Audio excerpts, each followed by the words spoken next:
নাহমাদুহু ওয়া নুসাল্লি আলা রাসূলিহিল কারীম। আউযু বিল্লাহি মিনাশ শাইতানির রাজীম। বিসমিল্লাহির রহমানির রহিম। শুরু করছি ইসলাম ও জাতীয়তাবাদ সৈয়দ আবুল আলা মওদুদী রহমাতুল্লাহ রচিত বইয়ের ৮৮ পৃষ্ঠা থেকে পড়ছি আমি মোহাম্মদ ফয়সাল। সম্মানিত শ্রোতামণ্ডলী, সাবস্ক্রাইব করুন,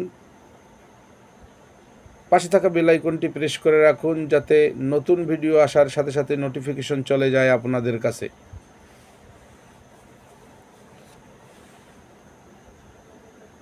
অর্থনৈতিক জাতীয়তাবাদ বংশীয় বিদ্বেষ, যুদ্ধবিগ্রহ এবং আন্তর্জাতিক বিপর্যয়ের সৃষ্টি করে আধুনিক যুগের একজন নামকরা লেখক ফ্রান্সিস ডব্লিউ কুকার লিখেছেন, কোনো জাতীয়তাবাদী লেখক দাবি করেন যে স্বাধীনভাবে জীবনযাপন করার অধিকার কেবল উন্নতশীল জাতিগুলিরই রয়েছে, যাদের উন্নততর সংস্কৃত ও আধ্যাত্মিক ঐশ্বর্য বিদ্যমান। তার যুক্তি এই যে একটি উচ্চ শ্রেণীর সভ্য জাতির অধিকার ও কর্তব্য কেবল নিজ স্বাধীনতা রক্ষা করা এবং নিজেদের অভ্যন্তরীণ ব্যাপারসমূহ অন্যের হস্তক্ষেপ ছাড়া সম্পন্ন করাই নয়, বরং অপেক্ষাকৃত অনুন্নত জাতিগুলোর উপর নিজেদের প্রভাব প্রতিপত্তি বিস্তার করাও তাদের অধিকারভুক্ত এবং কর্তব্য। সেজন্য শক্তি প্রয়োগ করতে হলেও বাধা নেই।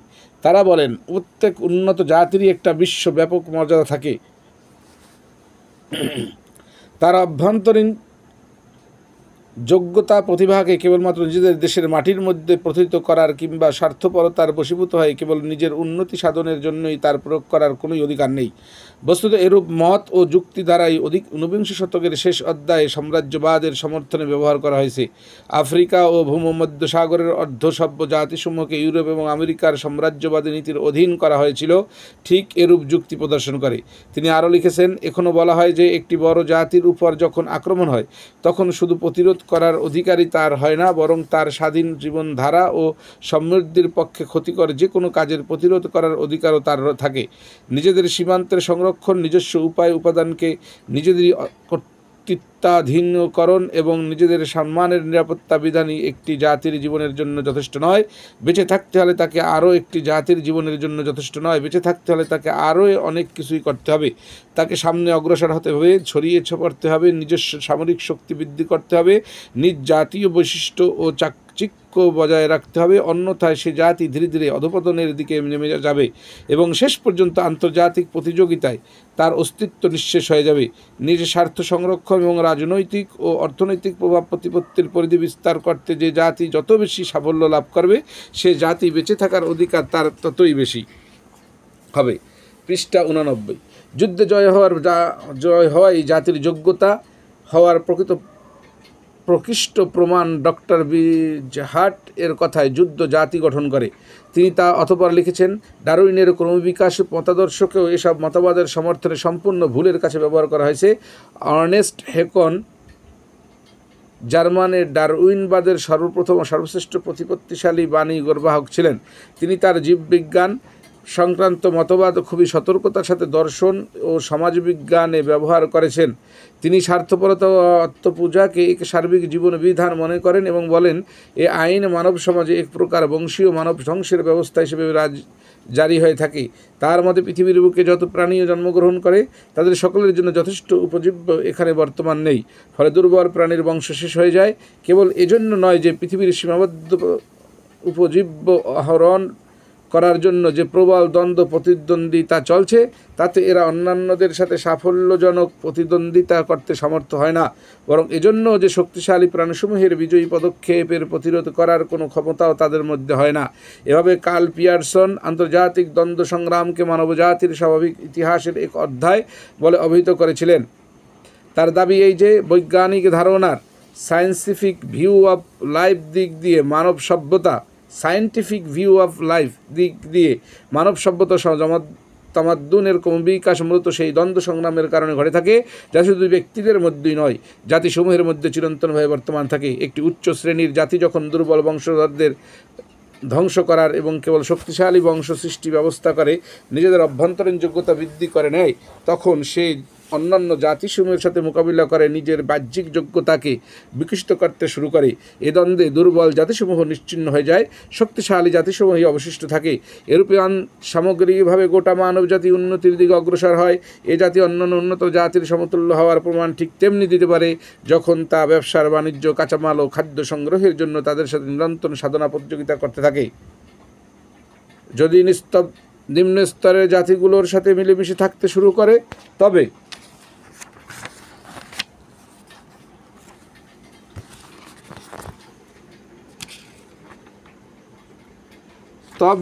মনে করতে হবে যে সে নিজের শ্রেষ্ঠত্বের দাবি প্রত্যাহার করেছে, আর সেই সব জাতিকে নির্বাসিত করে নিজেই যদি সেই দেশ অধিকার করে কিংবা তাদেরকে বসবাস করার অধিকার দান করে, তাকে স্বার্থের অনুকূলে ব্যবহার করে, তবে তাতেই একটা জাতির শ্রেষ্ঠত্ব প্রমাণিত ও প্রতিষ্ঠিত হতে পারে। জোসেফ লিটেন নামক অন্য একজন গ্রন্থকার লিখেছেন, পঞ্চদশ শতাব্দী থেকে দুনিয়ার ইতিহাস অপেক্ষাকৃতভাবে জাতীয় রাষ্ট্রসমূহের পারস্পরিক অর্থনৈতিক দ্বন্দ্ব সংগ্রামের ইতিহাস। অর্থনৈতিক জাতীয়তাবাদ ক্রমাগতভাবে জাতিসমূহের পারস্পরিক সংঘর্ষের কারণ হয়ে দাঁড়িয়েছে। প্রথমে ব্যবসায় বাণিজ্যের ক্ষেত্রেই প্রতিদ্বন্দ্বিতা ও প্রতিবন্ধকতার সূচনা হয়, তারপরে যুদ্ধ সংঘটিত হয়। আমেরিকা, আফ্রিকা, সাত সমুদ্রের উপদ্বীপসমূহ এবং এশিয়ার বড় বড় বংশের উপর আধিপত্য বিস্তার, উপনিবেশ স্থাপন এবং এসব দেশের অর্থনৈতিক উপাদান শোষণ, এক্সপ্লেশন করা প্রভৃতি এ লুটতরাজ ইতিহাসের বিভিন্ন অধ্যায় মাত্র। যদি এসব কিছুই রোমদেরকে পতনের পর লুটতরাজ করতে করতে বর্বর জাতিদের ইস্তত্তর বিক্ষিপ্ত হয়ে পড়ার সময় খুব ক্ষুদ্র আকারে সংগঠিত হয়েছিল। তবে পার্থক্য এই যে, রোমক সাম্রাজ্যের ধ্বংসাবশেষ থেকে ধর্মীয়, নৈতিক ও সাংস্কৃতিক ভিত্তিতে একটি আন্তর্জাতিক সংস্থা প্রতিষ্ঠিত হয়েছিল, কিন্তু নতুন পৃথিবীতে তা সম্ভব হয়নি। এ গ্রন্থকারী অন্যত্র লিখেছেন, সাংস্কৃতিক ঐক্য সম্পন্ন একটি জাতি যখন রাজনীতির দিক দিয়ে স্বাধীন এবং অর্থনৈতিক দিক দিয়ে সর্বস্বার্থ বিশিষ্ট হয় এবং এরকম সাংস্কৃতিক, রাজনৈতিক, অর্থনৈতিক জাতীয়তার নিজের শ্রেষ্ঠত্ববোধ জাগ্রত হয়, তখন অর্থনৈতিক জাতীয়তাবাদ অনিবার্যরূপে তীব্র হয়ে দেখা দেয়। কারণ দুনিয়ার বিভিন্ন জাতির মধ্যে পারস্পরিক যে দ্বন্দ্ব সংগ্রামের প্রচলন রয়েছে, তার অনিবার্য পরিণত হচ্ছে এই জাতীয়তাবাদ, আর এই জাতীয়তাবাদী অনতিবিলম্বে অর্থনৈতিক সাম্রাজ্যবাদে রূপান্তরিত হয়। ব্যবসায় বাণিজ্য সংক্রান্ত সুযোগ সুবিধা করার জন্য জাতিসমূহ পরস্পরের বিরুদ্ধে সংগ্রাম করে এবং বৈদেশিক বাজার এবং পশ্চাদবর্তী দেশের অর্থ সম্পদ কায়ত্ত করার জন্য তাদের পরস্পরের মধ্যে দ্বন্দ্ব হয়। পৃষ্ঠা 91। রাজনৈতিক ও অর্থনৈতিক জাতীয়বাদের সমস্যা, যার সমাধানের কোনো এক উপায় পাওয়া যায়নি। এই যে একদিকে একটি জাতির কল্যাণ ও মঙ্গল বিধানের জন্য একটি জাতীয় রাষ্ট্রের অস্তিত্ব অপরিহার্য এবং তার কেবল অর্থনৈতিক স্বাচ্ছন্দ্যই নয়, তার সাংস্কৃতিক উন্নয়ন, তার শিক্ষা, বিজ্ঞান, শিল্প, তার প্রত্যেকটি বিষয়ের উৎসর্গ লাভ জাতীয় রাষ্ট্রের উন্নতি শক্তি লাভের উপায় একান্তভাবে নির্ভর করে।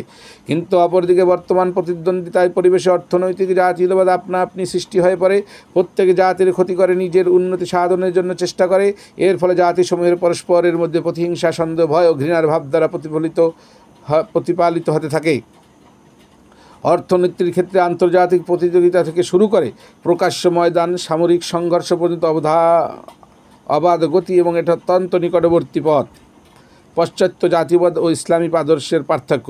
পাশ্চাত্য জাতীয়বাদ তার চিন্তা পদ্ধতি, কর্মটি আমার নিজের কথায় প্রকাশ করার পরিবর্তে পাশ্চাত্য চিন্তাবিদদের ভাষায় এখানে পেশ করা আমি অত্যাধিক ভালো মনে করছি।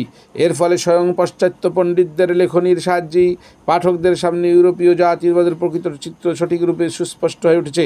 ইউরোপে যেসব ধারণা, কল্পনা ও যেসব নীতি আদর্শের ভিত্তিতে জাতীয়তাবাদ স্থাপিত ও বিকশিত হয়েছে, উপরোক্ত উদ্ধৃতিসমূহ থেকে একথা অনস্বীকার্যরূপে প্রমাণিত হয়েছে যে তা সবই মানবতার পক্ষে নিঃসন্দেহে মারাত্মক। এসব নীতি ও ধারণা মানুষকে পাশবিকতা, চরম হিংস্রতার পর্যায়ে পৌঁছে দিয়েছে, যা আল্লাহর পৃথিবীতে জুলুম, পীড়ন ও রক্তপাত জর্জরিত করে দেয় এবং মহানব সভ্যতার ক্রম বিকাশ প্রতিরোধ করে। আদিকাল থেকে আল্লাহর প্রেরিত নবীগণ দুনিয়াতে যে মহান উদ্দেশ্যে চেষ্টা সাধনা করেছেন, পাশ্চাত্য জাতীয়তাবাদের এই নীতি তা সব ধুয়ে মুছে নিশ্চিহ্ন করে দেয়। আল্লাহর শরিয়াত ও যে উদ্দেশ্যে দুনিয়া এসেছে, যেসব নৈতিকতা, আধ্যাত্মিক শিক্ষা ও আদর্শ নিয়ে আসমানি কিতাব নাজিল হয়েছে, উপরোক্ত শয়তানি নীতি তার প্রতিরোধকারী। এটা মানুষকে সংকীর্ণমনা, সংকীর্ণ দৃষ্ট, হিংসুক করে দেয়। পৃষ্ঠা 92। এটা জাতি ও বংশসমূহকে পরস্পরের প্রাণের দুশ্মন বানিয়ে দেয়, সত্য, ইনসাফ ও মানুষত্বের দিক দিয়ে সম্পূর্ণ অন্ধ করে দেয়। বৈষয়িক শক্তি পাশবিক বলকে এটা নৈতিক সত্যের স্থলাভিষিক্ত করে, ইলাহি শরিয়াতের মর্মমূলে কঠিন আঘাত হানে, মানুষের পরস্পরের মধ্যে নৈতিক ও আধ্যাত্মিক সম্পর্ক স্থাপন করে। বিশাল এ ব্যাপক কর্মক্ষেত্রে পরস্পরের সাহায্যকারী ও সহানুভূতিশীল বানিয়ে দেয়া ইলাহি শরিয়াতের চিরন্তন উদ্দেশ্য। কিন্তু জাতীয়তাবাদ, বংশীয়, গোত্রীয়, ভৌগোলিক বৈষম্যের ক্ষুরধার তরবারি দ্বারা এসব সম্পর্ক ছিন্ন করে দেয় এবং জাতীয় হিংসা দেশ সৃষ্টি করে, মানুষকে পরস্পরের শত্রু প্রতিদ্বন্দ্বীতে পরিণত করে। মানুষের পরস্পরের মধ্যে যথাসম্ভব স্বাধীন সম্পর্ক সম্বন্ধ স্থাপনের উদার অবকাশ সৃষ্টি করাই ইলাহি শরিয়াতের লক্ষ্য, কারণ মানব সভ্যতা ও সংস্কৃতির বিকাশ ও প্রতিষ্ঠা এরই উপর নির্ভর করে। কিছু জাতীয়তাবাদের সম্পর্ক সম্বন্ধ স্থাপনে প্রবল বাধার সৃষ্টি করে, ফলে এক জাতির প্রতাপান্বিত এলাকায় অপর জাতির পক্ষে জীবন ধারণ করা একেবারেই অসম্ভব হয়ে পড়ে। খোদাই শরিয়াতের লক্ষ্যবস্তু হলো প্রতিটি ব্যক্তি, প্রতিটি জাতি এবং প্রতিটি প্রজন্ম তার স্বাভাবিক বৈশিষ্ট্য এবং জন্মগত যোগ্যতা লালন করার পূর্ণ সুযোগ সুবিধা লাভ করুক, যাতে সামগ্রিকভাবে মানবতার উন্নতি বিধানে নিজের ভূমিকা পালন করতে পারে। কিন্তু জাতীয়তাবাদ প্রতিটি জাতি আর প্রতিটি প্রজন্মের মধ্যে এমন প্রেরণা সৃষ্টি করে যাতে সে শক্তি অর্জন করে অন্য জাতি আর প্রজন্মকে তুচ্ছ, মূল্যহীন এবং হেয় সাব্যস্ত করতে তাদেরকে তাদের দাসে পরিণত করে, তাদের জন্মগত যোগ্যতা বৃদ্ধি পেয়ে কাজ করার সুযোগই না দেয়, বরং তাদের বেঁচে থাকার অধিকারী হরণ করে ছেড়ে দেয়। খোদাই শরিয়াতের শীর্ষ মূলনীতি এই যে শক্তির পরিবর্তে নৈতিকতার উপর মানবাধিকারের ভিত্তি স্থাপিত হোক, এমনকি একজন শক্তিধর ব্যক্তি বা গোষ্ঠী দুর্বল ব্যক্তি বা গোষ্ঠীর অধিকার আদায় করবে যখন নৈতিক বিধান তাতে সমর্থন জ্ঞাপন করে। পক্ষান্তরে এর বিপরীতে জাতীয়তাবাদ এবং নীতি প্রতিষ্ঠা করে যে শক্তিই হলো সত্য এবং দুর্বলের কোনো অধিকার নেই, কারণ অধিকার আদায় করার ক্ষমতা তার নেই। খোদাই শরিয়াতে যেমনি নৈতিকতার সীমারেখার মধ্যে ব্যক্তিত্বের বিকাশের বিরোধী নয়, তেমনিভাবে তা জাতি সত্তার লালনেরও বিরোধী নয়। মূলত ইলাহি শরিয়ত এজন্য সহায়তা পৃষ্ঠপোষকতা করে থাকে, কারণ একটি জাতির স্বস্থান উন্নতি অগ্রগতি সাধনের উপরেই সামগ্রিকভাবে মানবতার উন্নতি নির্ভর করে। কিন্তু আসমানি শরিয়ত এমনভাবে জাতিকে লালন করতে চায় যা বৃহত্তর মানবতার হিউম্যানিটি অ্যাট লার্জ প্রতি সহানুভূতি, সহায়তা এবং কল্যাণকামিতা নিয়ে অগ্রসর হয় এবং এমন ভূমিকা পালন করে সমুদ্রের জন্য নদী যে ভূমিকা পালন করে। পক্ষান্তরে জাতীয়তাবাদ মানুষের মধ্যে এমন মানসিকতা সৃষ্টি করে যার ফলে সে তার যাবতীয় শক্তি, সামর্থ্য, সকল যোগ্যতা, প্রতিভা কেবল স্বজাতির শ্রেষ্ঠত্বের জন্য নির্ধারণ করে নেয় এবং বৃহত্তর মানবতার সহায়ক হবে না। কেবল তাই নয়,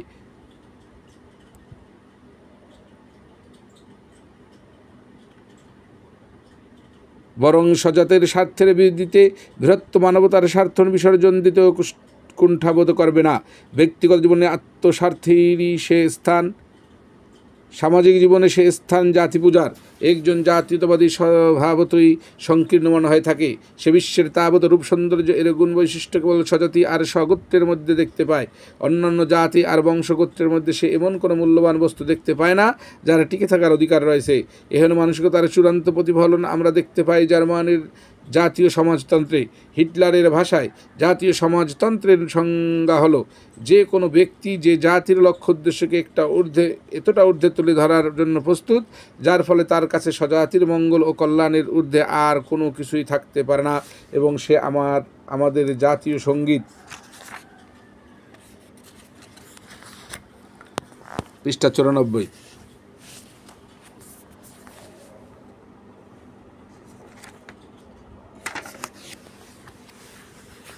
জার্মানি সকলের ঊর্ধ্বে এই কথার তাৎপর্য ভালোভাবে হৃদয়ঙ্গম করে নিতে সক্ষম হয়েছে। অর্থাৎ এ বিশাল বিস্তীর্ণ বিশ্বে জার্মান দেশ ও জাতির চেয়ে উন্নত কোনো বস্তু আর তার দৃষ্টিতে প্রিয় ও সম্মানযোগ্য থাকতে পারে না। এমন ব্যক্তি হবে ন্যাশনাল সোশ্যালিস্ট। আত্মচরিত আমার সংগ্রাম এ হিটলার লেখেন, মহাবিশ্বে মূল্যবান যা কিছু আছে, বিজ্ঞান, শিল্পকলা, প্রযুক্তিগত উৎকর্ষ এবং আবিষ্কার, উদ্ভাবন, এসব কিছুই গুটিকতক জাতির সৃজনশীল প্রতিভার ফলশ্রুতি। আর এসব জাতি মূলত একই বংশধারার সঙ্গে সম্পৃক্ত। আমরা যদি মানব জাতিকে 3 ভাগে ভাগ করি, যারা সংস্কৃতি গড়ে তোলে, যারা সংস্কৃতি সংরক্ষণ করে এবং যারা সংস্কৃতি ধ্বংস করে, তাহলে কেবল আর্য বংশই প্রথম শ্রেণীর অন্তর্ভুক্ত হবে। এ বংশ গৌরবের ভিত্তিতে জার্মানিতে অনার্যদের জীবন ধারণ সংকীর্ণ করে তোলা হয়, আর এরই উপরে জার্মানির বিশ্বজয় দর্শনের ভিত্তি স্থাপিত। একজন জার্মান সোশ্যালিস্টের মতে বিশ্বে জার্মান জাতির মিশন এই যে সে নিম্ন শ্রেণীর জাতিকে ধ্বংসে পরিণত করত, সভ্যতা বিস্তারে কিরণক হিসেবে ব্যবহার করবে। আর এটা কেবল জার্মানির বৈশিষ্ট্য নয়, গণতন্ত্রপ্রেমী মার্কিন যুক্তরাষ্ট্র এরই ভিত্তিতে বর্ণ বৈষম্য করা হয়। শ্বেতাঙ্গ মার্কিনীরা কৃষ্ণাঙ্গ নিগ্রোদেরকে মানুষ বলে গণ্য করতে প্রস্তুত নয়। ইউরোপের প্রতিটি জাতির দৃষ্টিভঙ্গি এটি, সে দেশ ব্রিটেন, ফ্রান্স, ইটালি, হল্যান্ড যে কোনোটি হোক না কেন। অতঃপর এই জাতি পূজার এক অনিবার্য বৈশিষ্ট্য এই দাঁড়ায় যে এহেন জাতি পূজা মানুষকে স্বার্থ পূজারিতে পরিণত করে। পৃথিবীতে শরীয়তি বিধানের আগমন ঘটেছে মানুষকে নীতিবাদীতে পরিণত করার জন্য। ইলাহি শরীয়ত মানুষের কর্মধারাকে এমন স্বতন্ত্র নীতির অনুসারী বানাতে চায়, স্বার্থ আর মনস্কামনার সঙ্গে সঙ্গে যেসব নীতির পরিবর্তন ঘটবে না। পক্ষান্তরে এর ঠিক বিপরীতে জাতি পূজা মানুষকে নীতিহীন করে তোলে। জাতি পূজারীর জন্য স্বজাতির কল্যাণ কামনা ছাড়া পৃথিবীতে আর কোনো নীতি নেই। নীতিবিজ্ঞান, ধর্মের বিধান এবং সভ্যতা দর্শন যদি উদ্দেশ্যে আর সহায়ক হয়, তাহলে সে সানন্দে সেসব নীতির প্রতি ঈমান আনা তথা বিশ্বাস স্থাপন করার দাবি করবে। আর তা এ পথে প্রতিবন্ধক হলে যে সেসব বিসর্জন দিয়ে অন্য নীতি দর্শন গ্রহণ করবে। পৃষ্ঠা 95। মুসোলিনির জীবনচরিতে আমরা একজন জাতীয়তাবাদীর চরিত্রের পূর্ণ নমুনা দেখতে পাই। বিশ্বযুদ্ধের পূর্বে সে ছিল একজন সোশ্যালিস্ট।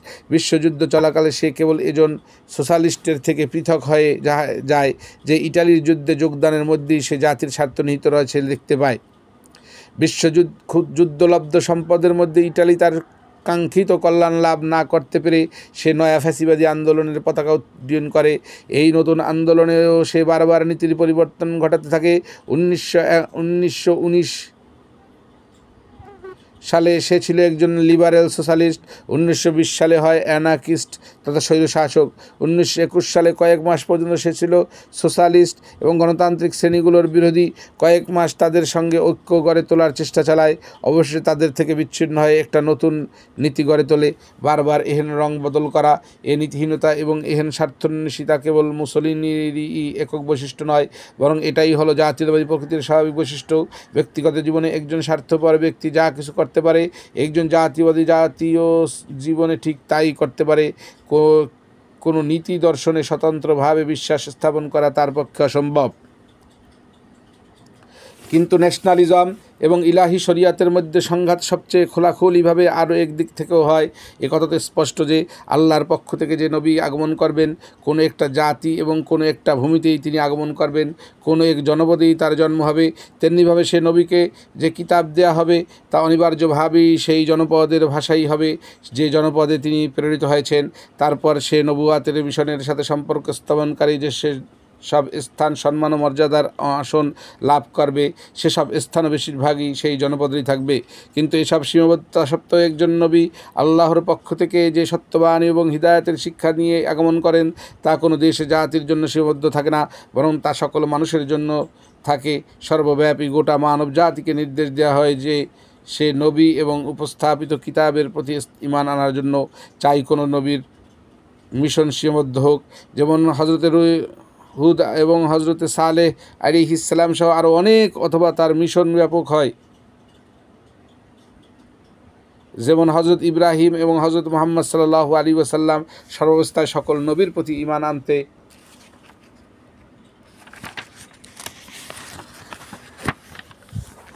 এবং তাকে সম্মান করতে সমস্ত মানুষ আদিষ্ট ছিল। পৃষ্ঠা 96। যখন কোনো নবীর মিশন বিশ্বজনীন হয় তখন তো এটা স্বাভাবিক যে তার উপস্থাপিত কিতাব আন্তর্জাতিক মর্যাদা লাভ করবে। সে কিতাবের সাংস্কৃতিক প্রভাবও হবে আন্তর্জাতিক। তার পবিত্র স্থানসমূহ কোনো এক দেশে হওয়া সত্ত্বেও আন্তর্জাতিক মর্যাদা লাভ করবে। কেবল সে নবী নয়, বরং তার সঙ্গী সাথী এবং তার মিশনের প্রচার প্রসারে শীর্ষ অংশগ্রহণকারী প্রাথমিক লোকগুলো একটা জাতির সঙ্গে সম্পর্ক থাকা সত্ত্বেও সমস্ত জাতির মধ্যে হিরো বলে অভিহিত হবে। এসব কিছুই একজন জাতীয়তাবাদীর স্বভাবরুচি, তার আবেগ অনুভূতি এবং তার দর্শন আর দৃষ্টিভঙ্গির বিপরীত। একজন ন্যাশনালিস্টের জাতীয়তাবোধ কিছুতেই এটা গ্রহণ করতে পারে না যে এমন ব্যক্তিদেরকে সে হিরো হিসেবে স্বীকার করে নেবে যে তার আজ স্বজাতির লোক নয়। এমন স্থানকে পবিত্র বলে কেন্দ্র হিসাবে গ্রহণ করবে যে স্থান তার স্বদেশ ভূমির অন্তর্ভুক্ত নয়। এমন ভাষার সাংস্কৃতিক প্রভাব স্বীকার করে নেবে, যা তার আপন ভাষা নয়। সে সমস্ত ঐতিহ্য দ্বারা আত্মিক প্রেরণা লাভ করবে, যা বহির্দেশ থেকে আগত। এসব বিষয়কে সে কেবল বিদেশি বলে অভিহিত করবে না, বরং সে এমনই ঘৃণা আর অসহ্যের দৃষ্টিতে দেখবে, যে দৃষ্টিতে দেখা হয় বৈদেশিক হামলাকারীর সব কিছুই। সজাতের জীবন থেকে বাইরের সমস্ত প্রভাব দূর করার জন্য সে চেষ্টা চালাবে। তার জাতীয়তাবোধের প্রেরণার স্বাভাবিক দাবি এই যে সম্মান আর মর্যাদার সমস্ত আবেগ আর অনুভূতিকে সে কেবল স্বদেশ ভূমির মাটির সঙ্গেই সম্পৃক্ত করবে। স্বদেশের নদী নালা আর পর্বতমালার প্রশংসার গান গাইবে। স্বজাতির প্রাচীন ঐতিহাস ঐতিহ্যকে জীবন্ত করবে। বহিরাগত ধর্ম যেসব ঐতিহ্যকে জাহিলি যুগ বলে অভিহিত করে থাকে, আর এজন্য সে গর্ববোধ করবে। অতীতের সঙ্গে নিজের বর্তমানের সম্পর্ক স্থাপন করবে এবং নিজের পূর্বসূরীদের সংস্কৃতির সঙ্গে নিজের সংস্কৃতির সম্পর্ক স্থাপন করবে।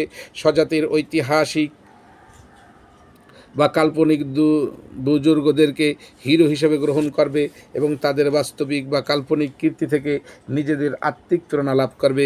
মোট কথা হলো, এটা ন্যাশনালিজমের বিকল্প স্বভাব প্রকৃতির অন্তর্ভুক্ত যে বহিরাগত যে কোনো বস্তু থেকে বিমুখ হয়ে সে এমন বস্তুর দিকে মুখ করবে যা তার নিজের ঘরের।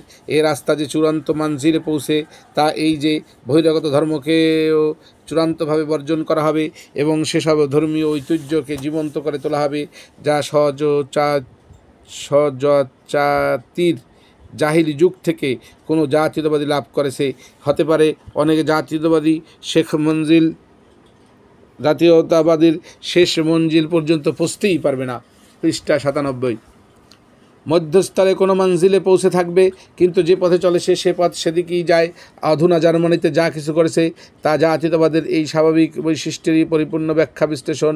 নস্যিদের একটা দল তো প্রকাশ্যেই হয়তো ঈসা আলাইহিসসালামের প্রতি অসন্তোষ প্রকাশ করছে, কারণ তিনি ইহুদি বংশোদ্ভূত ছিলেন। আর কোনো ব্যক্তির ইহুদি হওয়া এজন্য যথেষ্ট যে আর্য বংশের একজন পূজারী তার সাংস্কৃতিক, নৈতিক এবং আধ্যাত্মিক যাবতীয় মূল্য ও গুরুত্ব অধিকার করবে। তাই তো এ দলের লোকেরা নির্দ্বিধায় বলে, মাসিহ ছিলেন একজন প্রোলেটার ইহুদি, তিনি ছিলেন মার্ক্সের পূর্বসূরি। এজন্যই তো তিনি বলেছিলেন, যারা নিঃস্ব সর্বহারা তারা এই পৃথিবীতে ওয়ারিশ হবে। পক্ষান্তরে যেসব নাৎসিদের অন্তরে এখনও মাসিহের জন্য স্থান রয়েছে, তারা তাকে নরডিক বংশোদ্ভূত বলে প্রমাণ করেছে, যেন একজন জার্মান জাতীয়বাদী হয়ে মাসিহকে মানবেই না, কারণ তিনি ইহুদি ছিলেন, অথবা তাকে স্বীকার করলেও ইসরায়েলি মাসিহিকে স্বীকার করবে না, বরং স্বীকার করবে নরডিক বংশোদ্ভূত মাসিহিকে। সর্বাবস্থায় তার ধর্ম বংশপূজার অধীন। কোনো অনার্যকে আত্মিক এবং নৈতিক সভ্যতার নেতা বলে স্বীকার করে নিতে কোনো জাতি পূজার জার্মান প্রস্তুত নয়। চরম সত্য কথা এই যে জার্মান জাতীয়তাবাদের জন্য যে সে খোদাও গ্রহণযোগ্য নয়, যার ধারণা আমদানি করা হয়েছে বহির্দেশ থেকে। পুরাকালে টিউটন গোত্র যেসব দেবতার পূজা করত, কোন নস্যিমহল সেসবকে জীবিত করার চেষ্টা চালাচ্ছে। তাই তো প্রাচীন ইতিহাস তন্ন করে অনুসন্ধান করতে দেবদেবীর পূর্ব কাহিনী প্রস্তুত করা হয়েছে এবং ওটন নামক দেবতা প্রাচীন জাহিরি যুগে টিউটন গোত্রের লোকেরা যাকে প্লাবনের খোদা বলে স্বীকার করত, তাকেই তারা মহাদেবতা বলে স্বীকার করেছে। এই ধর্মীয় আন্দোলন তো সবেমাত্র নতুন শুরু হয়েছে, কিন্তু সরকারিভাবে অধুনা নৎসি যুবকদেরকে যে শিক্ষা দেয়া হচ্ছে তাতেও খোদাকে রাব্বুল আলামিন হিসেবে নয়, বরং কেবল রাব্বুল আলামিন তথা জার্মানিদের খোদা হিসাবে স্বীকার করা নেওয়া হয়েছে। এর মর্মে বিশ্বাসের শব্দমালা এই, আমার খোদার প্রতি এ হিসাবে বিশ্বাস করি যে তিনি শক্তি ও প্রাণের আদি উৎস। পৃথিবীতে এবং সৃষ্টিলোকে জার্মান মানুষের জন্য খোদার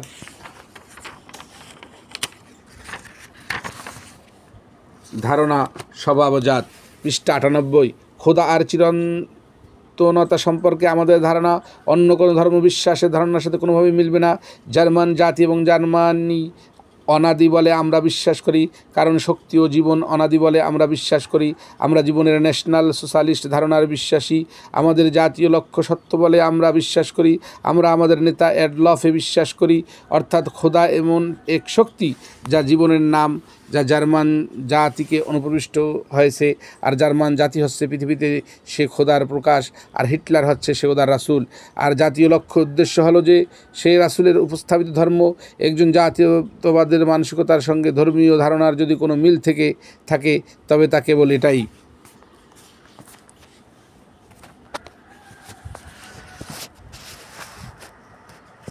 পশ্চিমা ন্যাশনালিজমের পরিণতি।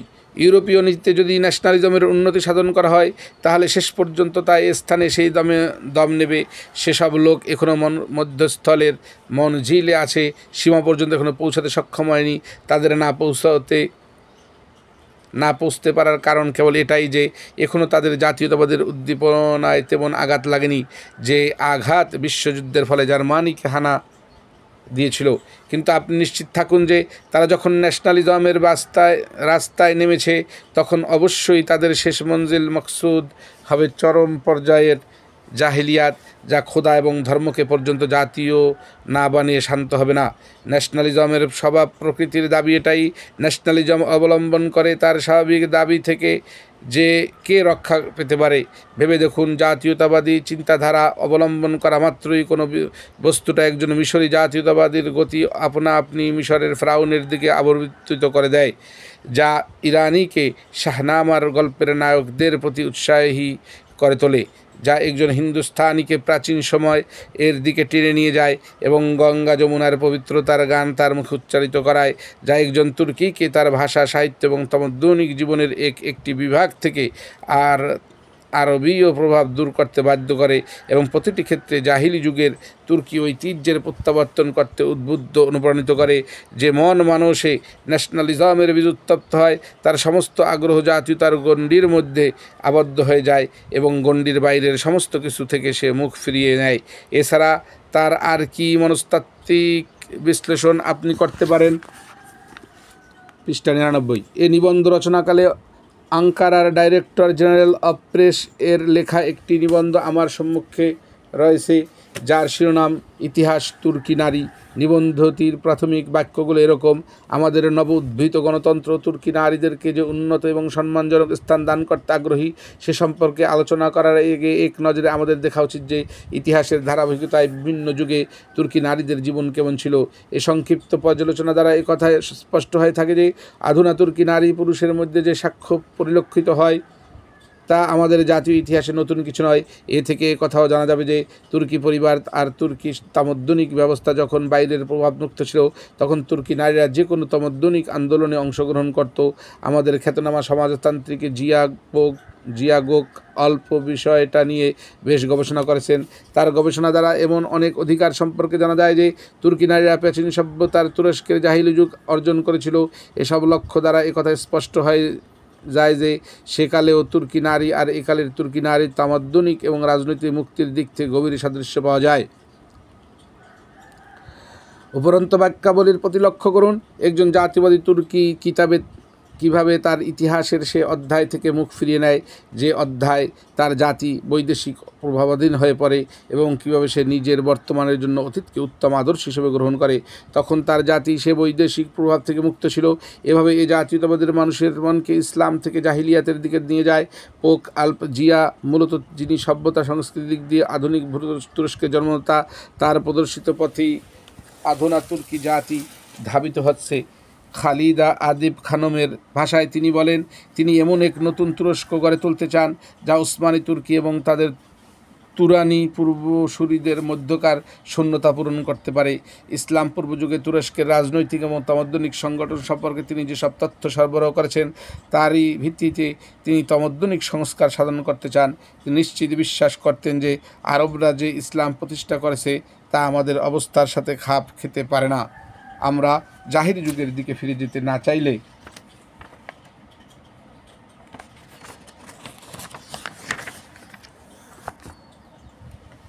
পৃষ্ঠা 100। আমাদেরকে এমন এক ধর্মীয় সংস্কার করতে হবে যা আমাদের স্বভাব প্রকৃতির সঙ্গে সামঞ্জস্যমিল। তুর্কিদের বদনাম রটাতে চায় এ কথাগুলো এমন কোনো পশ্চিমা প্রোপাগান্ডাকারীর নয়, বরং এগুলো একজন জাতীয়তাবাদী তুর্কি রমণীর কথা। এই কথাগুলোতে আপনি স্পষ্টভাবে যে দৃশ্য দেখতে পারেন যে মুসলমানদের মানুষে যখন একদিক থেকে জাতি পূজা প্রবেশ করা শুরু করে তখন কীভাবে অন্য দিক দিয়ে ইসলাম বের হতে শুরু করে। ব্যাপারটা কেবল তুর্গিতের ক্ষেত্রেই প্রযোজ্য নয়, যে কোনো মুসলমান জাতীয়তাবাদের শয়তানের সাথে আপোষ করবে, ইসলামের ফেরেশতার সঙ্গে তাকে বিদায়ী করমর্দন করতেই হবে। সাম্প্রতিককালে হিন্দুস্তানের জনৈক মুসলমান কবি একটা স্বদেশ বন্ধনামূলক সঙ্গীত রচনা করেছেন। এতে তিনি ভারত মাতাকে সম্বোধন করে বলেছেন, যার পানি অমৃত, যার ভাণ্ডার তো তুমি, যার দানা বিদ্যুৎ তার ভাণ্ডার তো তুমি, যার কঙ্কর হীরা সে খনি তো তুমি, যার কারণে দুনিয়া স্বর্গ সে বাগান তো তুমি, দেবদেবীর বাসস্থান তো তুমি, আমরা সাজদা দ্বারা কাবা বানাবো তোমায়। ইসলাম এবং জাতীয়বাদ যে সম্পূর্ণ বিপরীতধর্মী দুটি বস্তু, শেষ শ্লোকটি পাঠ করে কি সে ব্যাপারে কোনো সংশয় থাকতে পারে? বিপরীত মানসিকতার এ দুটি বস্তু এক স্থানে মিলিত হওয়া সম্পূর্ণ অসম্ভব। মূলত ন্যাশনালিজম নিজেই একটা মাযহাব যা খোদাই শরিয়তের বিরোধী, স্বয়ং কার্যতই জাতীয়তাবাদ মানব জীবনের সেসব দিকের উপর অধিকার প্রতিষ্ঠা করার দাবি করে। খোদাই শরিয়ত সেসব দিক ও বিভাগকে নিজ আয়ত্তাধীন করতে চায়। একজন বুদ্ধিমান লোকের জন্য কেবল একটা উপায় অবশিষ্ট থাকে, যে মন, মানস আর দেহ প্রাণের দাবিদার এ দুইয়ের কোনো একটাকে গ্রহণ করত, নিজেকে তার হাতে সঁপে দেবে এবং যখন একটার কোলে আশ্রয় নেবে তখন অন্যটাও নামও মুখে উচ্চারণ করবে না। পৃথিবী কোন জাতীয়তাবাদের অভিশাপে নিপতিত? সন্দেহ নেই যে বর্তমান যুগের স্বাধীনতা, উন্নতি, অগ্রগতি এবং মান মর্যাদা লাভের একটা পরীক্ষিত উপায় বিশ্ববাসীর জানা আছে, আর তা হলো এই জাতীয়তাবাদের ব্যবস্থাপত্র। এরই ফলে উন্নতি, অগ্রগতি প্রত্যাশী জাতি মাত্রই এদিকেই ছুটে যায়। অন্যদেরকে সেদিকে ছুটে যেতে দেখে আমরাও সেদিকে ছুটে যাওয়ার আগে আমাদেরকে ভেবে দেখা উচিত যে আজ দুনিয়ার এ অবস্থা কেন হয়েছে। আজ বিশ্ব এ অবস্থার নিবেদিত কেবল এজন্য যে ব্যক্তি এবং ব্যষ্টির আশা আকাঙ্ক্ষাকে নিয়ন্ত্রণ করার মতো কোনো শক্তি, আশা আকাঙ্ক্ষা আর উৎসাহ উদ্দীপনাকে বৈধ সীমার মধ্যে রাখার কোনো ক্ষমতা, চেষ্টা সাধনার শক্তিকে সরল পথ প্রদর্শন করার মতো কোনো শক্তি, স্বাধীনতা, উন্নতি, অগ্রগতি এবং সম্মান মর্যাদা অর্জন করার মতো সঠিক ও নির্ভুল পথ ও পন্থা নির্দেশ করার মতো যৌক্তিক ও বুদ্ধিভিত্তিক শিক্ষা এবং কোনো নৈতিক জ্ঞান আজ বিশ্বের নিকট নেই। এ শক্তি আর নীতিমালার অভাবেই আজ বিশ্বের নানা জাতি বিপদগামী হয়ে পড়েছে।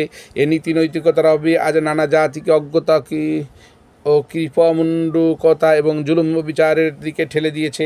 স্বয়ং আমাদের দেশের হিন্দু, শিখ, পারসিক ইত্যাদি জাতি আজ যে কারণে পশ্চাৎদের জাতীয়তাবাদী ধ্যান ধারণা গ্রহণ করেছে, তা এই যে তারাও এ ব্যাপারে সঠিক পথ নির্দেশ থেকে বঞ্চিত রয়েছে। এ বিপদের চিকিৎসা আর এ বিভ্রান্তির সংস্কার যদি কোথাও থাকতে পারে, তা কেবল আল্লাহর বিধান, আর বিশ্ব কেবল মুসলমানরাই সেই দল যারা আল্লাহর শরীয়তের প্রতিনিধিত্ব করে। সুতরাং সম্মুখে অগ্রসর হয়ে সেই অজ্ঞতাপ্রসূর ধ্যান ধারণার শিকড় কর্তন করা, যা দাবানলের মতো গোটা বিশ্বকে গ্রাস করার জন্য এগিয়ে আসছে।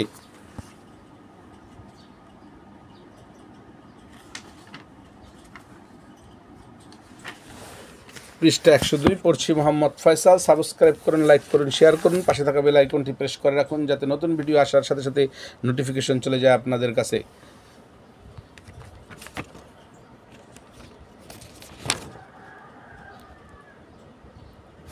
তাদের কর্তব্য হচ্ছে বিশ্বের প্রতিটি জাতিগোষ্ঠীকে উদাত্ত কণ্ঠে কথা জানিয়ে দেয়া যে তোমাদের জন্য কেবল স্বাধীনতা, উন্নতি, অগ্রগতি এবং মান মর্যাদারই নয়, বরং তার সঙ্গে সঙ্গে শক্তি, নিরাপত্তার এবং সত্যিকার সমৃদ্ধি ও অগ্রগতির পথ কেবল তাই যা আল্লাহ পক্ষ থেকে তার রাসূল নিয়ে এসেছেন। শরিয়ালের পক্ষ থেকে ধ্বংস ও বিপর্যয়ের ইমাম তোমাদেরকে যে পথ দেখাচ্ছে তা সত্যিকার মুক্তি ও সমৃদ্ধির পথ নয়। কিন্তু বর্তমান যুগের সবচেয়ে বড় ট্র্যাজেডি তথা বিয়োগান্ত ঘটনা এই যে বিশ্বকে ধ্বংস, বিভ্রান্তি, বিপদগামিতা থেকে রক্ষা করতে পারে যে মুসলিম দলটি বিশ্বের বুকে আম্বিয়া আলাইহিসসালামের মিশন প্রতিষ্ঠা আর প্রসারের দায়িত্ব দিয়ে আল্লাহ যাদেরকে প্রেরণ করেছেন, তারা আজ নিজেদের সে দায়িত্বের কথা বিস্মৃত হয়ে বসে আছে। হিদায়াতের মশাল নিয়ে অন্ধকারে হাবুডুবু বিশ্বকে আলোকিত করার পরিবর্তে আজ তারা নিজেরাই বিভ্রান্ত জনগোষ্ঠীর পিছু পিছু ছুটার জন্য উদ্যত হয়েছে। দুঃখের বিষয় এই যে হাসপাতালে একজন মাত্র চিকিৎসক ছিলেন, এখন সে চিকিৎসক ও রোগাক্রান্তদের অন্তর্ভুক্ত হয়ে চলেছেন।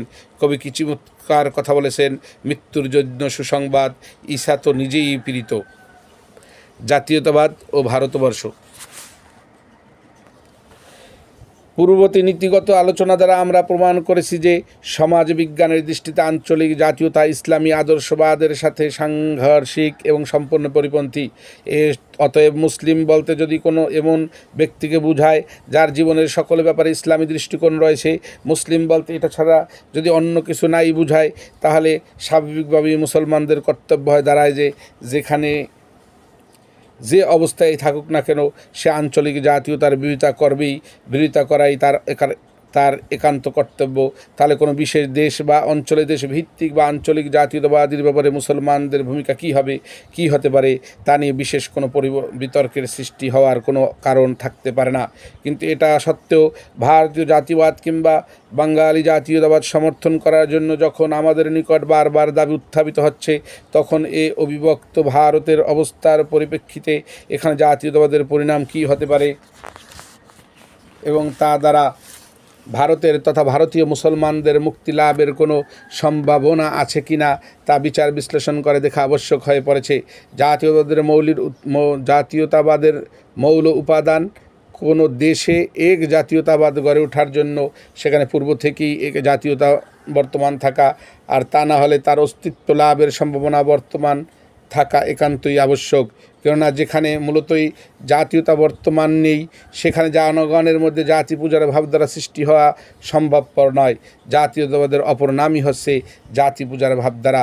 মূল স্ফুলিঙ্গই যখন নেই, তখন তা থেকে আগুন জ্বলে ওঠা কীরূপে সম্ভব হবে? কিন্তু জাতীয়তাবাদী ভাবধারার আগুন জ্বলে ওঠার জন্য কী ধরনের জাতীয়তা বর্তমান থাকা আবশ্যক? এক প্রকার জাতীয়তা হয় রাজনীতির দৃষ্টিতে, তাহলে রাজনৈতিক জাতীয়তা, অর্থাৎ যারা একটি মাত্র রাষ্ট্র ব্যবস্থার অধীন বসবাস করে তাদেরকে শুধু রাজনৈতিক ঐক্যের দিক দিয়ে এক জাতি মনে করা যেতে পারে। এ ধরনের জাতীয়তার জন্য তাকে শরিক সব মানুষের ভাবাবেগ, অনুভূতি, চিন্তা, বিশ্বাস, মতাদর্শ, তাদের নৈতিক মূল্যমান ও দৃষ্টিকোণ, তাদের ঐতিহ্য ও ইতিহাস, তাদের ভাষা, সাহিত্য, জীবন যাপন পদ্ধতি এবং ধারার এক অভিন্ন হওয়া কিছুমাত্র জরুরি নয়। এসব দিক দিয়ে সেই লোকদের বিভিন্ন হওয়া সত্ত্বেও তাদের মধ্যে এক রাজনৈতিক জাতীয়তা বর্তমান রয়েছে বলে মনে করা যেতে পারে। আর তারা যতদিন রাজনৈতিক শাসনের দিক দিয়ে এক থাকবে, এ জাতীয়তার আয়ুও ঠিক ততদিনই টিকে থাকবে।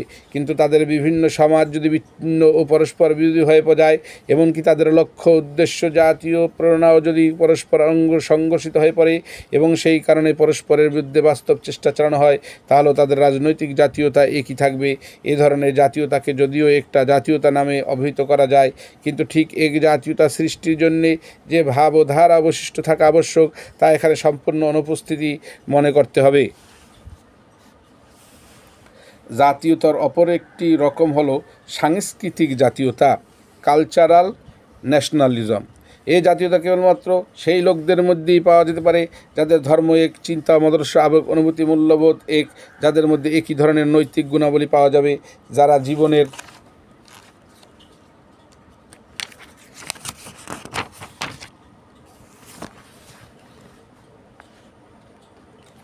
গুরুত্বপূর্ণ ব্যাপারসমূহে একই ধরনের দরদ ও দৃষ্টিভঙ্গি পোষণ করে এবং তার প্রভাবে জীবনের সাংস্কৃতিক সামষ্টিক ক্ষেত্রে একই ভাবধারা প্রকাশিত হয়। পৃষ্ঠা 104 পড়ছি মোহাম্মদ ফয়সাল। সাবস্ক্রাইব করুন, লাইক করুন, শেয়ার করুন, পাশে থাকা বেল আইকনটি প্রেস করে রাখুন যাতে নতুন ভিডিও আসার সাথে সাথে নোটিফিকেশন চলে যায় আপনাদের কাছে। ভালো মন্দ, ন্যায় অন্যায়, হারাম হালাল ও পবিত্র অপবিত্র প্রভূতি নির্ধারণের মানদণ্ড একই রকম। এরা পরস্পরের অনুভূতি গভীরভাবে অনুধাবন করে, পরস্পরের স্বভাব, অভ্যাস, চরিত্র, আগ্রহ ও সুখের সাথে সুপরিচিত। একজনের আনন্দে অন্যেরা আনন্দ, একজনের দুঃখ বিপদে অন্যেরা সমান দুঃখ বিপদ মনে করে। তাদের সমাজে রক্ত ও মনের সম্পর্ক ব্যাপক ও গভীরভাবে গড়ে ওঠে। তারা একই প্রকারের ঐতিহাসিক ঐতিহ্য উদ্বুদ্ধ ও অনুপ্রাণিত হয়। মোট কথা মানসিক, আধ্যাত্মিক, নৈতিক, সামাজিক ও সামষ্টিক দিক দিয়ে তারা এক দল, এক সমাজ এবং এক অবিভাজ্য সমাজে পরিণত হয়। লোকদের মধ্যে কেবলমাত্র এরূপ ভাবধারার দিক দিয়ে জাতীয় প্রেরণা উদ্বোধন সৃষ্টি হতে পারে এবং এটাই হতে পারে জাতীয়তার ভিত্তি। কেবলমাত্র এ সমাজে একটা জাতীয় রূপ ধারণ ও এক অভিন্ন জাতীয় আদর্শবাদ লালিত পালিত ও ক্রমবিকশিত হতে পারে। এটাই উত্তরকালে এক জাতীয়তা সৃষ্টি করে এবং জাতীয়তার সচেতনতা ন্যাশনাল সেফ জাগিয়ে তোলে। আঞ্চলিক এবং দেশভিত্তিক এ জাতীয়তা এহেন ভাবধারার জন্য মৃত্যুর পরোয়ানা নিয়ে আসে। ভারতীয় জাতীয়বাদের কীভাবে মুক্তি আসতে পারে? উল্লেখিত বিশ্লেষণ সামনে রেখে ভারতবর্ষের পরিস্থিতি যাচাই করলেই জাতীয়তাবাদের উল্লেখিত ভিত্তি এখানে বর্তমান আছে কিনা তা নিশ্চিতরূপে বুঝতে পারা যায়। ভারতবর্ষের রাজনৈতিক জাতীয়তা নিশ্চয়ই বর্তমান রয়েছে, কারণ এদেশের আদিবাসীগণ একই শাসন ব্যবস্থার অধীনে জীবনযাপন করছে। তাদের সামাজিক ও অর্থনৈতিক জীবনের উপর একই প্রকার আইন চালু রয়েছে এবং তাদের সকলকেই একটিমাত্র লৌহ শক্তির কঠিন বাঁধনে বন্দী করে রেখেছে। কিন্তু পূর্বেই বলেছি, নিছক রাজনৈতিক জাতীয়তাবাদ সৃষ্টির জন্য যথেষ্ট নয়। এরূপ জাতীয়তা অস্ট্রেলিয়া, হাঙ্গেরি, ব্রিটেন, আয়ারল্যান্ড এবং আরও অনেক সাম্রাজ্য বর্তমান ছিল। এখনও অনেক দেশে তা বর্তমান রয়েছে, কিন্তু তা কোনো দেশে জাতীয়তাবাদের সৃষ্টি করেনি। স্বাধীনতা লাভের উদ্দেশ্যে মিলিত হওয়া কিংবা দুঃখ কষ্ট বিপদ মুসিবতে সমভাগী হওয়ার কারণেও জাতীয়তাবাদ সৃষ্টি হয় না। মূলত একমাত্র সাংস্কৃতিক জাতীয়তাই সঠিক জাতীয়তাবাদ সৃষ্টি করতে পারে। আর প্রত্যেক চক্ষুমান ব্যক্তি এক দৃষ্টিতে বুঝতে পারে যে ভারতবর্ষের আদিবাসীদের মধ্যে কোনো প্রকার সাংস্কৃতিক জাতীয়তার অস্তিত্ব আদৌ বর্তমান নেই। পৃষ্ঠা 105। প্রকৃত ব্যাপার যখন এটাই, তখন জাতীয়তাবাদের উল্লেখ করে লাভ কি? যেখানে মার কোনো অস্তিত্ব নেই, সেখানে সন্তানের উল্লেখ নির্বুদ্ধিতা ভিন্ন আর কি হতে পারে? আর এতদ সত্ত্বেও যারা এই দেশে জাতীয়তাবাদের প্রতিষ্ঠা করার স্বপ্ন দেখছে, তাদের এই কথা ভালো করে জেনে নেওয়া আবশ্যক যে সাংস্কৃতিক জাতীয়তার গর্ভেই এ সন্তানরা জন্ম হতে পারে এবং তার জন্মের পূর্বে তার মায়ের জন্ম হওয়া একান্ত আবশ্যক। এই তত্ত্ব জেনে নেওয়ার পর তাদের দাবি পরিবর্তন করা অবশ্যম্ভাবী হয়ে পড়ে এবং ভারতবর্ষে এ জাতীয়তার নাম নেওয়ার পূর্বেই তাদেরকে সাংস্কৃতিক জাতীয়তা সৃষ্টির জন্য আত্মনিয়োগ করতে হবে। অন্যথায় ভারতীয় জাতীয়তার জন্ম কিছুতেই সম্ভব নয়। ভারতীয় জাতীয়তাবাদ কীরূপে সৃষ্টি হতে পারে? অতবার ভারতবর্ষে এক সাংস্কৃতিক জাতীয়তাবাদ সৃষ্টি এবং তার সম্ভাব্য ফলাফল সম্পর্কে আলোচনা করা অত্যন্ত জরুরি। বস্তুত যে দেশে বিভিন্ন সাংস্কৃতিক জাতীয় রয়েছে, তথা এক জাতীয়তাবাদ সৃষ্টির মাত্র দুটি উপায় হতে পারে। এক জাতীয় সভ্যতা সংস্কৃতি অন্যান্য সকল জাতির সভ্যতা সংস্কৃতি গ্রাস করবে, অথবা দুই, সকলের পারস্পরিক নিবিড় মিলন ও সংমিশ্রণের সাহায্যে এক সর্বজাতীয় ও সম্মিলিত সভ্যতার সৃষ্টি করা হবে। প্রথমত উপায়টি সম্পর্কে এখানে আলোচনা করা অনাবশ্যক, কারণ ভারতীয় জাতীয়তাবাদের নেতৃবৃন্দ সেরূপ করাকে নিজেদের লক্ষ্যরূপে গ্রহণ করেনি। তবে যারা হিন্দু জাতীয়তা কিংবা মুসলিম জাতীয়তাবাদ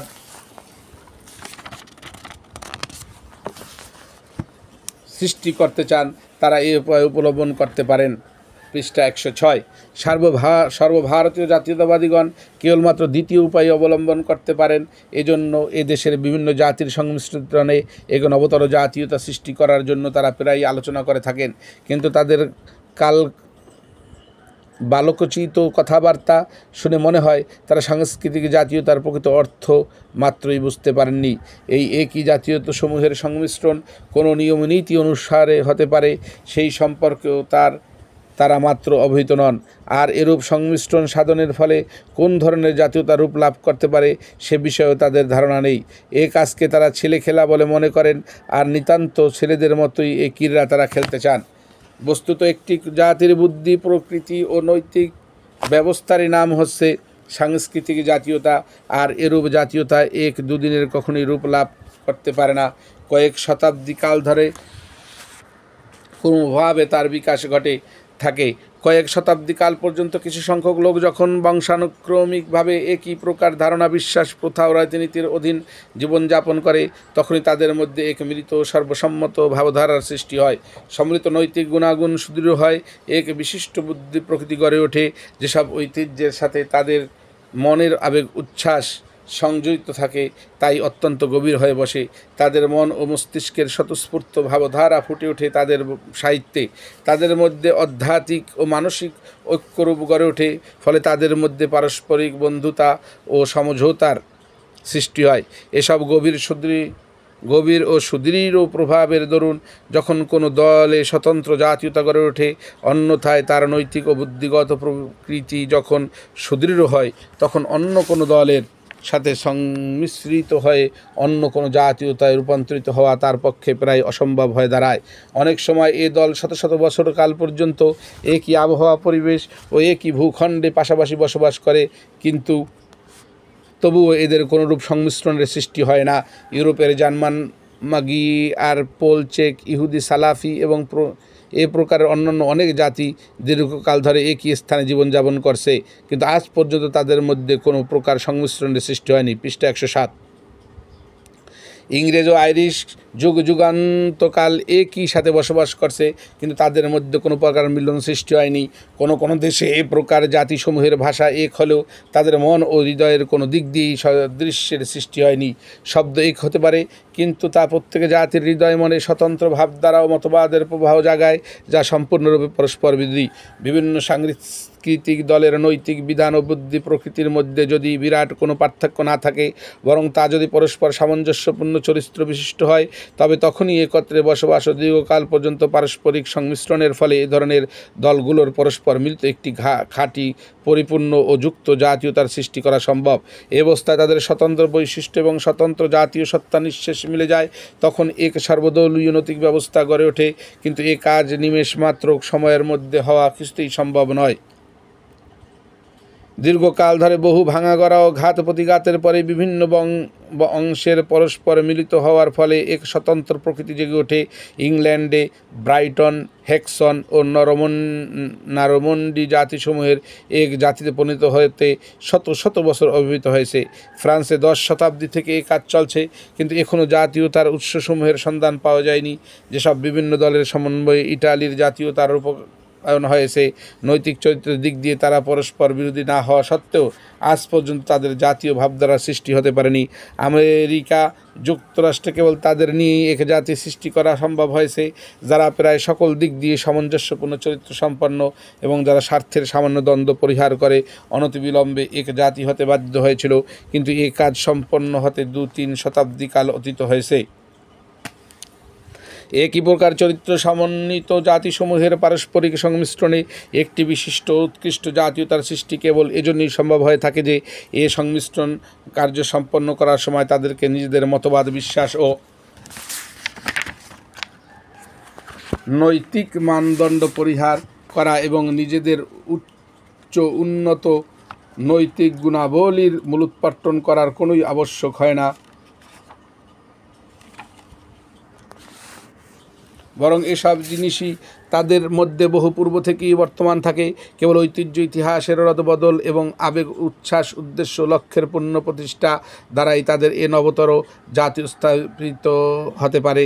পক্ষান্তরে যেখানে বিভিন্ন প্রকার নৈতিক চরিত্র বিশিষ্ট জাতিসমূহের মধ্যে কোনো প্রকার কৃত্রিম চাপ, কোনো প্রকার অস্বাভাবিক চেষ্টা এবং কোনো সাধারণ কারণে এ সংমিশ্রণ সাধিত হয়, সেখানে সর্বাপেক্ষাহীন ও নিকৃষ্ট জাতীয়তাই গড়ে ওঠে। কারণ এমতাবস্থায় তাদের মতবাদের ভিত্তিমূল শিথিল হয়ে যায়। তাদের উন্নত নৈতিক চরিত্র, যার স্বতন্ত্রমূলক বৈশিষ্ট্যের দরুন আজ পর্যন্ত সংমিশ্রণ হয়ে যাওয়া সম্ভব ছিল না, নিঃশেষে বিলীন হয়ে যায়। তাদের জাতীয় সত্তার অনুভূতি, যার ভিত্তিতে তার জাতীয়তা প্রতিষ্ঠিত হয়েছিল, খতম হয়ে যায়। তাদের প্রত্যেক জাতি নিজ নিজ শ্রেষ্ঠত্ব ও বিশিষ্টতার মানদণ্ডে পরিবর্তন করতে বাধ্য হয়। ফলে তাদের নতুন জাতীয়তা তাদের প্রত্যেকের নৈতিক পঙ্কিলতার একটি সমষ্টিতে পরিণত হয়। এ ধরনের সংমিশ্রণে সংশ্লিষ্ট জাতিসমূহের নৈতিক চরিত্রের মেরুদণ্ড চূর্ণ বিচূর্ণ করে দেয়। অতঃপর নবতর নৈতিক চরিত্র গড়ে উঠতে দীর্ঘ সময়ের আবশ্যক হয়। তাদের প্রত্যেকের নিজস্ব প্রাচীন ইতিহাসের, প্রাচীন ঐতিহ্যের সাথে তাদের সকল সম্পর্ক ছিন্ন হয়। নতুন ঐতিহ্য সৃষ্টি হওয়ার জন্য দীর্ঘকাল অপেক্ষা করতে হয়। নিজ নিজ জাতীয় ধরনকে তারা নিজেরাই চুরমার করে, কিন্তু নতুন জাতীয় ধরন তৈরি করতে বহুকাল অবকাশের আবশ্যক হয়। যারা এরূপ মারাত্মক পরিস্থিতিতে নিমজ্জিত হবে, তাদের প্রকৃতি কখনোই মজবুত হতে পারে না। তারা হবে হীন চরিত্র, সংকীর্ণ মনা, উদ্দীপনাহীন ও নীতিহীন। যে পত্রটি বৃন্তচ্যুত হয়ে মাটিতে ঝরে পড়েছে, তার যেমন কোনোরূপ স্থিতি নেই। বায়ুর প্রত্যেকটি প্রবাহে তা এক স্থান থেকে অন্য স্থানে গড়তে থাকে।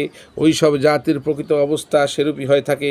দক্ষিণ আমেরিকার ব্রাজিলে বিভিন্ন চরিত্র বিশিষ্ট জাতিসমূহের পারস্পরিক সংমিশ্রণের পরিণতি যারা দেখেছে, তারা প্রত্যেকেই এক বাক্যে সাক্ষ্য দেয় যে এর ফলে সংশ্লিষ্ট জাতিসমূহের নৈতিক সৌন্দর্য একেবারে খতম হয়ে গেছে এবং এর দরুন সেই দেশের অধস্তন পুরুষ জ্ঞান, বুদ্ধি, নৈতিক চরিত্র, দেহ সংস্থান দিক দিয়ে একেবারে নিকৃষ্ট হয়ে জন্মগ্রহণ করেছে।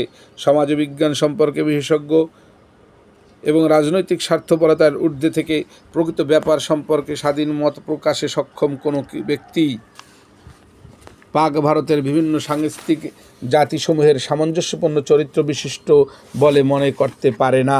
পৃষ্ঠা 109। কারণ ইউরোপের বিভিন্ন সাংস্কৃতিক জাতীয়তার মধ্যে যতখানি বৈষম্য রয়েছে, পাক ভারতের বর্তমান জাতিসমূহের মধ্যে তদপেক্ষা অনেক বেশি মৌলিক পার্থক্য বিদ্যমান। মতবাদ, আকিদা, বিশ্বাসের দিক দিয়ে তাদের মধ্যে উদয় তরুণ ও অস্ত গগনের গুরুত্ব রয়েছে। এদেশের সভ্যতা সংস্কৃতির মূলনীতিসমূহ পরস্পর বিরোধী, ঐতিহ্যসমূহের উৎস মূল সম্পূর্ণরূপে বিভিন্ন, অভ্যন্তরীণ হৃদয়াবেগ ও ভাবধারা পরস্পর বিরোধী। একটি জাতির জাতীয় ধরনের সাথে অন্য জাতির জাতীয় ধরনের বিন্দুমাত্র সামঞ্জস্য নেই।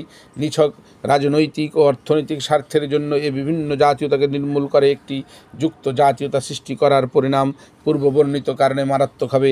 দুর্ভাগ্যবশত দেড় শতাব্দীকালের ব্রিটিশ প্রভুত্ব ভারতের জাতিসমূহকে পূর্ব থেকেই নৈতিক চরিত্রহীনতার গভীরতার পঙ্কে নিমজ্জিত করে দিয়েছে। দাসত্বের খুন তাদের মনুষ্যত্ববোধকে অন্তঃসারশূন্য করে দিয়েছে। তাদের নৈতিক চরিত্রের ভয়ানক পতন ঘটেছে। অধস্তন পুরুষদের মধ্যে এ মারাত্মক পতন সর্বগ্রাসী কুফল এনে দিয়েছে। এ সংকট মুহূর্তে নতুন জাতি গঠনের কাজ শুরু করার জন্য তাদের ধ্বংসাবশিষ্ট সংস্কৃতির ভিত্তিতে আঘাত হানলে সমগ্র দেশের নৈতিক বাঁধন আকস্মিকভাবে ছিন্ন ভিন্ন হবে এবং তার পরিণাম খুবই ভয়াবহ। পাক ভারতের কোনো কল্যাণকামী কি এক জাতীয়তা সমর্থন করতে পারে? এদেশের রাজনৈতিক নেতৃবৃন্দ মনে করেন যে বৈদেশিক শক্তির গোলামির নাগপাশ থেকে মুক্তি লাভ করার জন্য এদেশে জাতীয়তাবাদ সৃষ্টি করা অপরিহার্য, আর জাতীয়তাবাদ সৃষ্টির জন্য প্রয়োজন এক জাতীয়তা। কাজী বর্তমানের সকল জাতীয়তাকে নির্মূল করে এক সর্বদলীয় জাতীয়তা গঠন করা আবশ্যক। অথচ প্রকৃতপক্ষে তাদের এ চিন্তা একেবারেই অমূলক। তাদের মধ্যে যদি নির্ভুল অন্তর্দৃষ্টি বর্তমান থাকত এবং পাশ্চাত্যের মানসিক গোলামি থেকে মুক্ত হয়ে যদি তারা চিন্তা করতে চেষ্টা করতেন, তবে তারা নিঃসন্দেহে বুঝতে পারতেন যে এক জাতীয়তার পথে পাক ভারতের বিন্দুমাত্র মুক্তি নেই, আছে মারাত্মক ধ্বংস বিলুপ্তি। প্রথমত এই পথে জাতীয়তা লাভ করতে দীর্ঘকাল সময় লাগবে। শত সহস্র বছরের ঐতিহ্যের ভিত্তিতে যে সাংস্কৃতিক জাতীয়তা গড়ে উঠেছে তার নির্মূল করে তদস্থলে এক নবতর জাতীয়তা গড়ে তোলা এবং নতুন জাতীয়তা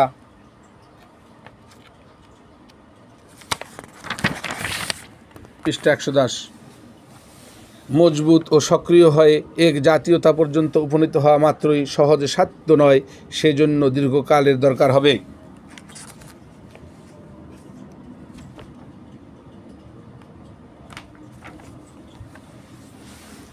দ্বিতীয়ত, এই পথে জাতীয়তা লাভ হলেও শেষ পর্যন্ত সমগ্র দেশের চরম নৈতিক চারিত্রহীনতার নিম্নতম পঙ্ক নিমজ্জিত হওয়ার নিশ্চিত আশঙ্কা রয়েছে। তৃতীয়ত, যেসব জাতি স্বকীয় বৈশিষ্ট্য এবং স্বতন্ত্র অস্তিত্ব বজায় রাখার পক্ষপাতী, তারা এই ধরনের এক জাতীয়তা সৃষ্টির বিরুদ্ধে প্রাণপণ চেষ্টা করবে এবং অভ্যন্তরীণ দ্বন্দ্বের ফলে আজাদি যুদ্ধের জন্য কোনো যুক্ত প্রচেষ্টা গড়ে ওঠা সম্ভব হবে না। ফলে বৈদেশিক শাসন নিগড় থেকে মুক্তি লাভ ও সুদূর পরাহত হবে। এমনকি এ পথে চেষ্টা করলে রাজনৈতিক স্বাধীনতার স্বপ্ন চিরতরে ম্লান হয়ে যাওয়ার সম্ভাবনা রয়েছে। কাজেই পাশ্চাত্য জাতিদের অনুকরণে যারা জাতীয়তাবাদকেই স্বাধীনতা লাভের একমাত্র অস্ত্র বলে মনে করে, আমার মতে তারা নির্বোধ ও অজ্ঞ। আমি পূর্বেও বলেছি, এখনও বলছি, ভারতের স্বাধীনতা এবং রাজনৈতিক অর্থনৈতিক অগ্রগতি লাভের জন্য বিভিন্ন জাতির মধ্যে ঐক্য ও জাতীয়তাবাদের মূলত কোনো প্রয়োজনীয়তাই নেই। যে দেশে বিভিন্ন সাংস্কৃতিক জাতীয়তা বর্তমান রয়েছে, সেখানে এক জাতীয়তার জন্য চেষ্টা করা কেবল বাহুল্য মাত্রই নয়, নীতি হিসেবে তা মারাত্মক ভুল বটে। উপরন্তু পরিণামের দিক দিয়ে তা কিছুমাত্র কল্যাণ করা না হয়ে বিরাট অকল্যাণেরই সৃষ্টি করবে, সন্দেহ নেই। ফিরিঙ্গি পোশাক, মাওলানা সিন্ধি ভাষণের শেষাংশে মুসলমানদেরকে হাফ প্যান্ট, কোট, পাতলুন ও হ্যাট ব্যবহারের পরামর্শ দিয়েছেন। এই আলোচনায় শেষ ভাগে আমি এ সম্পর্কে আলোচনা করতে চাই। প্রাচ্যের এ জাতীয়তাবাদরা এক আশ্চর্য ধরনের জীব। একদিকে তারা জাতীয়তাবাদের প্রবল প্রচার চালাচ্ছে, অন্যদিকে ভিন্ন জাতীয় ভিন্ন দেশের পোশাক ও তামাদ্দনিক রীতিনীতি গ্রহণ করতে বিন্দুমাত্র লজ্জাবোধ করছে না। শুধু তাই নয়, ভিন্ন জাতির পোশাক ও তামাদ্দনিক রাজনীতি থেকে নিজেদের জাতির মধ্যে পরিচিত করার উদ্দেশ্যে তাকে জাতীয়তাবাদী আন্দোলনের এক অনিবার্য কর্মসূচি হিসেবে গ্রহণ করার জন্য তারা চেষ্টা করছে। এমনকি যেখানে শক্তি প্রয়োগ করা সম্ভব সেখানে বলপূর্বক এটা দেশবাসীর মাথার উপর চাপাতে চেষ্টা করছে। ভারতবর্ষে পৃষ্ঠা 111। ভারতবর্ষে ইরান, মিশর, তুরস্ক সর্বত্রই জাতীয়তাবাদীদের একই অবস্থা। অথচ জাতীয়তাবাদ এ শব্দে জাতীয় সম্মান বোধের ভাব কিছুমাত্র যদি বর্তমান থাকে তবে প্রত্যেক জাতিরই নিম্ন জাতীয় পোশাক পরিচ্ছদ এবং সভ্যতা তামাদ্দুনের উপর সুদৃঢ় হয়ে দাঁড়িয়ে থাকা ও তাতেই আত্মমর্যাদা অনুভব করা এবং তা নিয়ে গৌরব করাই কর্তব্য। আর যেখানে জাতীয় সত্তার বিন্দুমাত্র অনুভূতি বর্তমান নেই সেখানে জাতীয়তাবাদ কোথা থেকে আসবে? জাতীয় স্বকীয়তা বোধের বিলুপ্তি এবং জাতীয়তাবাদ সুস্পষ্ট পরস্পর বিরোধী।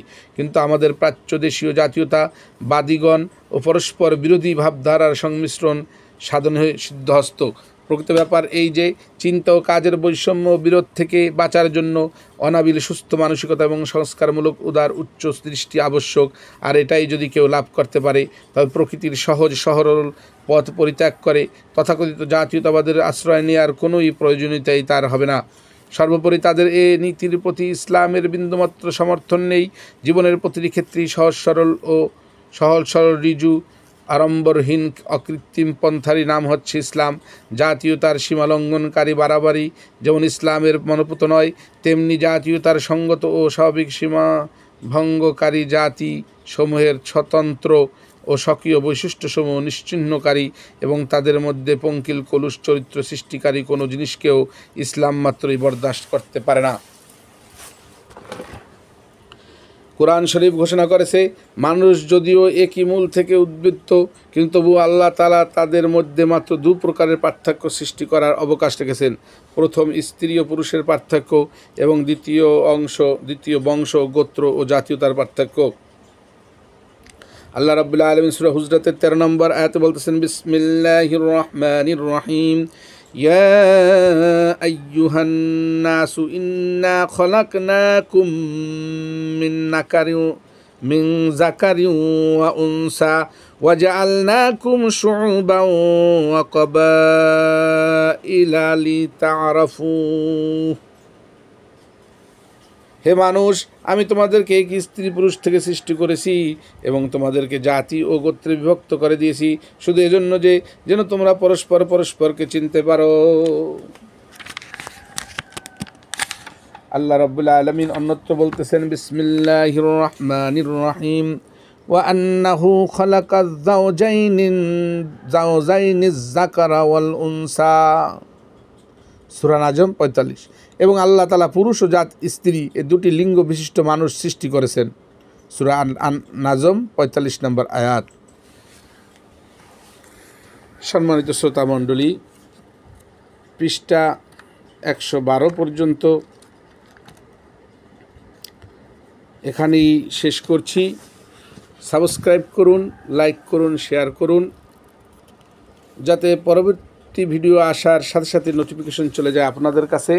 এজন্য পাশে থাকা বেল আইকনটি প্রেস করে রাখুন। ইনশাআল্লাহ বাংলাদেশ জামায়াতে ইসলামের সকল বইয়ের অডিও এখানে দেয়া হবে। এজন্য আপনাদের সমর্থন, আপনাদের সাবস্ক্রিপশন আমার খুবই প্রয়োজন। আপনারা চ্যানেলটি সাবস্ক্রাইব করবেন, শেয়ার করবেন, এই আশা ব্যক্ত রেখে আমি এই পর্বটি এখানে শেষ করছি। আল্লাহ রাব্বুল আলামিন আমাকে বাকি পর্বগুলো শীঘ্রই আপলোড করার তৌফিক দান করুন, আমিন। ওয়া আখিরু দাওয়ানা আনিল হামদুলিল্লাহি রাব্বিল আলামিন।